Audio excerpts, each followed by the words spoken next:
Guys, thanks for coming out. You know, a little chance to recruit on Saturday, and then back at it, getting ready for Nebraska. Very good football team. Matt Rule, excellent coach.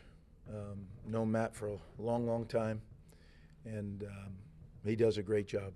He's certainly got that thing going in the right direction, and now it's being seen in the record.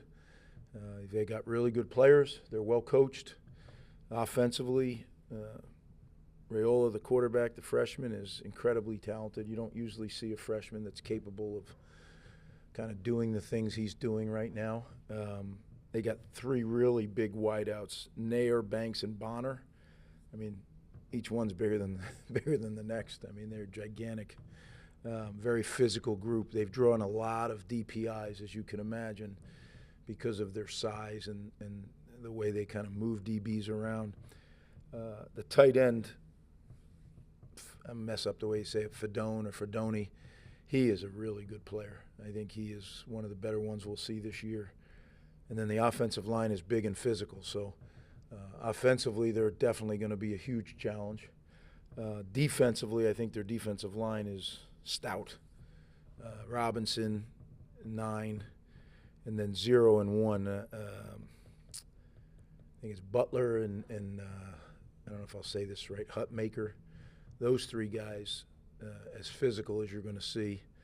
The linebackers, we kind of know one of them. He's an Irvington kid that we recruited, really good player in Bear. And then I think the secondary is really well coached. I mean, they play together. They play. You can see they know what they're doing with the scheme. So I think their defense is one of the better ones in America, and they certainly understand what their defense coordinator wants them to do. Tony's a heck of a coach, and I think that it's a well-coached team. It's a talented team, and we're going to play them in a very, very tough place to play. So to say our plate is full would be an understatement, but that's the Big Ten. That's why I love it. So I'll try to answer anything I can. You mentioned Dylan Raiola and what he's able to do as a freshman. Can you kind of expand on that? I mean, what kind of stands out when you watch the film that kind of is surprising, given that he's a true freshman? Well, the command that he has of their offense is, I would say is good for any level, but for a freshman is unheard of. And he's a very gifted athlete. He's big, he's mobile, he can throw on the move, he can throw from the pocket. There's not much this guy can't do, but that's why he was such a highly recruited quarterback, right? He's got all the tools. Defensively, are you more encouraged about the way your team played in the red zone against Washington, or are you more concerned about some of the big plays you guys gave up that helped them set up in the red zone? Well, we've been playing pretty good red zone defense here now for last season and then the beginning of this season. There's other areas that we're not playing real good defense, and we have to get it corrected. Tackling is one of them. We haven't tackled well. And I wouldn't say it was just last week. I would say overall, I don't think we've tackled well. So we need to make sure, number one, that gets fixed. We need to make sure we're all on the same page in everything we're doing. Specifically, back to defense, no sacks or tackles for loss against Washington, and Rutgers has dropped to 115th and 126th nationally in those two categories. What's your concern level about getting pressure and playing behind the line of scrimmage? Yeah, I mean, we had our opportunities. We didn't get them, so we have to, certainly a concern. You're not going to win consistently playing defense that way. As a matter of fact, it's rare when you do. Ethan, I know he didn't necessarily have big numbers on Friday night, but his command of the offense, the control, and the ability to step up and make some big throws at big times, how does that change the dynamic of the offense? Yeah, I think it changes it a lot. You look at when you're 7 for 15 on third down, a lot of that is on the shoulders of your quarterback and your receivers and your offensive line. But the guy who's handling the footballs is the quarterback. And Nathan did a very good job, answering with after the block kick, throwing the fade for a touchdown. So those are all plays that we need him to make for us to win, and that's why he's here and he's doing a good job.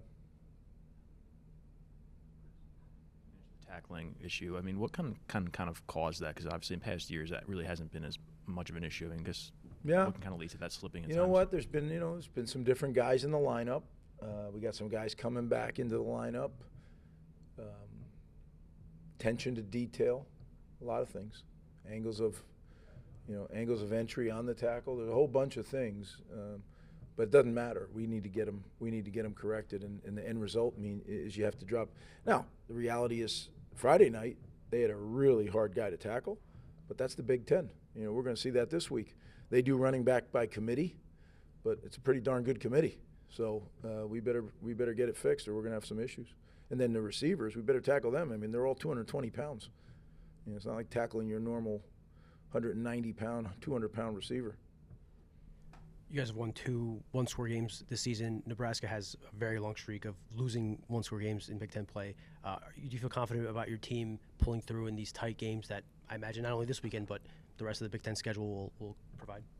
Yeah, every game's independent of the others. I do believe experience is good. Don't get me wrong. And experience under pressure, no doubt, any kind of experience that you can call upon that was positive is a good one. But I think when you get in that next one, it's totally about that opponent, that game. So, and we know, it's going to be a challenge for sure. They're a really good team. Just to follow up, I think in the locker room in Virginia Tech, there was a clip of you saying you saw something in your team's eyes when they went for that big drive to take the game, the win. Do you see something in that team? Maybe it is the experience you speak about, but do you see something in this team that in those moments is different than maybe teams you had in the past? I've had a lot of teams that have that look. But since we've come back, that was a pretty different look that I received, as I mentioned, at the Virginia Tech game. So that's a positive. The Big Ten is the most challenging league in the country, and it requires you to get better every week. If you don't, you'll get left in the dust. So really my main focus is just getting our team as improved as we can by Saturday. Will it be enough? I don't know, but I can't control that. What I can control is my staff and I challenging and presenting opportunities for them to improve, and hopefully they take advantage of those opportunities, because that's what being in it together is all about. We have a job, they have a job. Together we both do our jobs. It's going to be an improved product on Saturday. To go back to Raiola, when you're preparing for a quarterback that doesn't have a lot of experience as a freshman, does it change your approach or your attack at all versus a quarterback like last week with Rutgers, who's been around the block a few times? It might, if you didn't see what he's done so far. He does not look fazed by disguised coverages. He does not look fazed by he gets hit and pops up and is fine. So I think this guy's mature beyond his years. He's grown up in a football family. I think he's kind of made to do this. You mentioned the size of Nebraska's receivers. What's your message to your secondary cornerbacks, playing guys bigger, more physical?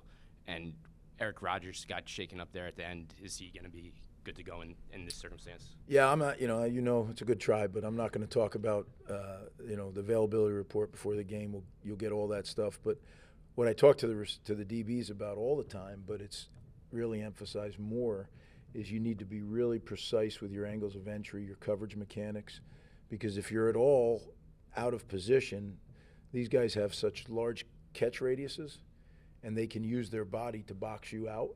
So you're really going to have to slip the hip and really be playing good football to be able to make a play on the ball. Just going back to Eric, obviously he's been pretty productive this season after stepping into the bigger role following Max leaving. I guess what have you seen from him and kind of what he's been able to do? Who are we talking about? Eric Rogers. Eric Rogers. Yeah, I think Eric, he played a lot last year, so I don't think this is new to him. He was in a 3-man rotation. I think we got to get more guys playing at corner. I think that's an issue is the corners are probably taking too many snaps right now. I like to have a 3-man rotation going, and I think Bo Masco and Al-Shadi Salam need to play more. I think they're good players, so we'll probably try to get them involved more. And again, when you're playing against big wideouts like that, it tires you out when they lean on you. So we're going to have to be aware of that. And it's going to be really hot Saturday too. Temperatures are predicted in the 80s. The way the stadium is set up, they flipped sidelines when Matt got back there, so the sun will be beating on us. So we got a lot of things that we're up against.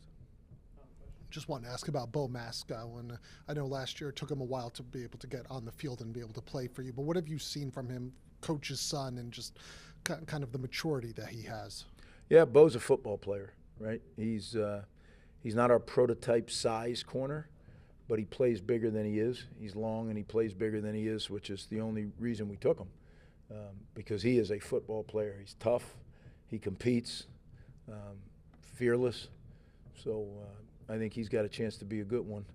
You just got to keep developing. Again, I'll say it again, like this league, you need to improve every week, and I don't mean like smidges. You need to make big improvement every week. Otherwise, you get into the middle and the back of the season. You're just not good enough to win, because everybody else in this league, it's really well coached league. I was talking to a guy today. He said, "Man, there's no rest in that league, right? Every team is well coached. Every team's talented." I said, "Yeah, that's why I love it. That's why we wanted to be in the Big Ten. It's where we belong." And I've said it before. It's that perfect intersection of elite football and elite academics. And I'll close with that. Our kids now are a few weeks into the semester, a month into the semester, and that's really where college football. I know they're getting paid and all this stuff with NIL and all that. They're still college students, and they have a lot to do. And now it's starting to pile up on them. Papers, tests are beginning, so it's all those things as a coach you need to be aware of and make sure your guys are handling that well. So it's as you get into this Big Ten season, it's a challenge. But like I said, one that we love being a part of. Thanks, guys.